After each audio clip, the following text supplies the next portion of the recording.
कि आप सब जानते हो कि 12 जनवरी 2021 का एक इंसिडेंट हुआ था जिसमें FIR number 8 police station Vijaypur में लॉन्च हुई थी।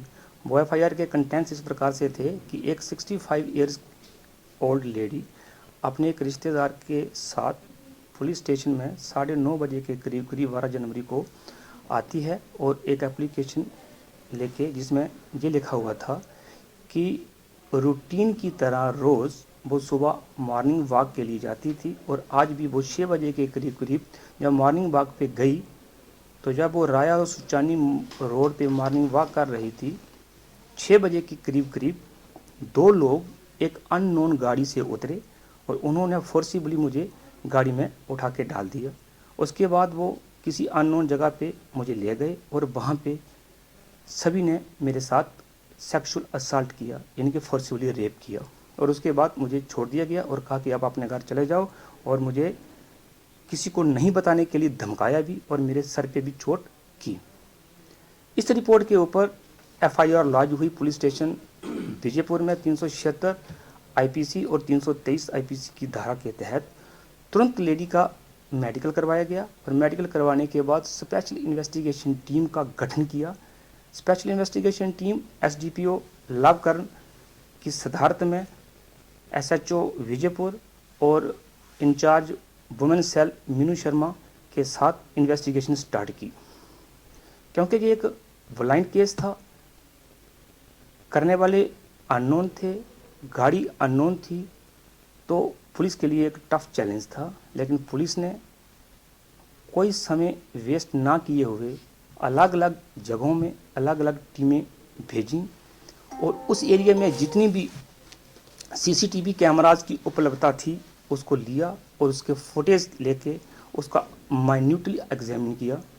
उसके बाद उस एरिया में मोबाइल टावर डंप को लिया गया ताकि कोई भी मोबाइल की एक्टिविटीज़ अगर उस एरिया में हुई होगी तो उसको भी एनालाइज किया जाए और भी जितनी किस्म के वहाँ पे सीसीटीवी कैमरास अवेलेबल थे सबकी फुटेज निकाल के क्लोजली मॉनिटर किया गया ताकि हम उस गाड़ी को जीरोइंग कर सकें जो गाड़ी इस कमीशन ऑफ ऑफेंस में इन्वॉल्व है।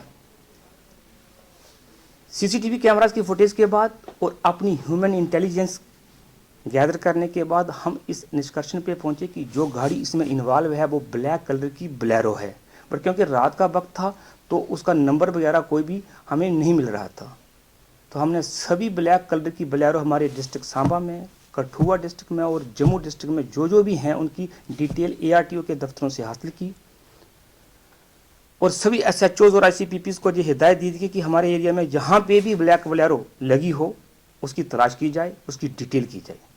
ये सब कुछ करने के बाद हम इस निष्कर्षण पे पहुंचे कि कौन लोग इसमें इन्वॉल्व हैं, उनकी जीरोइंग हो गई, शनाख्त हो गई और सबसे इम्पॉर्टेंट अब जो काम था उनको पिकअप करने का था। तो कुछ लोगों की मदद से उनको उठाया गया और इंटेरोगेशन करने के बाद अभी तक हमें ये ज़ाहिर हुआ है कि इस क्राइम को 4 से 5 लोगों ने अंजाम दिया है। कुछ ने डायरेक्ट इन्वॉल्वमेंट है उनकी और कुछ ने इनकी मदद इस क्राइम को करने में की है और कुछ लोगों ने इसको क्राइम करने के बाद इनको छुपने में भी मदद की है। तो वो सारी चीज़ें बाहर निकलेंगी इन्वेस्टिगेशन के बाद। पर आज की डेट में 3 लोग जो इस क्राइम में इन्वॉल्व हैं वो अरेस्ट हो चुके हैं। उनके नाम की डिटेल हम आपको दे देंगे, डिटेल में आपको पता चल जाएगा कि कौन कौन है कौन कौन नहीं है। और जो लोग अभी पकड़े नहीं गए हैं उनकी डिटेल हम नहीं बता सकते क्योंकि ये इन्वेस्टिगेशन में हैम्पर करेगा। इन 3 लोगों की अरेस्ट के बाद अब ये केस बिल्कुल सॉल्व हो चुका है। कौन लोग थे जिन्होंने ये किया, किस गाड़ी का इस्तेमाल किया, कौन कौन से रूट वे वो गए और कौन कौन से रूट से वो वापस गए और वहाँ जाके कहाँ वो छुपे, ये सब अब अनर्थ हो चुका है। Thank you. क्या सर वो इसी मंशा को लेकर वहाँ पे गए थे? क्या वो पहले से मॉनिटर कर रहे थे इस एरिया को? उनकी इंटेरोगेशन के बाद हमें जो मिला है अभी तक वो हम ये कह सकते हैं कि इनकी मंशा किसी खास टारगेट के लिए नहीं थी। ये पूरी रात इस गाड़ी में घूम रहे थे, जो सिर्फ सांबा की जुरिस्डिक्शन में ही नहीं बल्कि जम्मू डिस्ट्रिक्ट की जुरिस्डिक्शन में भी ये गए हैं। वो इन सर्च थे कि कोई हमें विक्टिम मिले जिस पे हम अटैक कर सकें।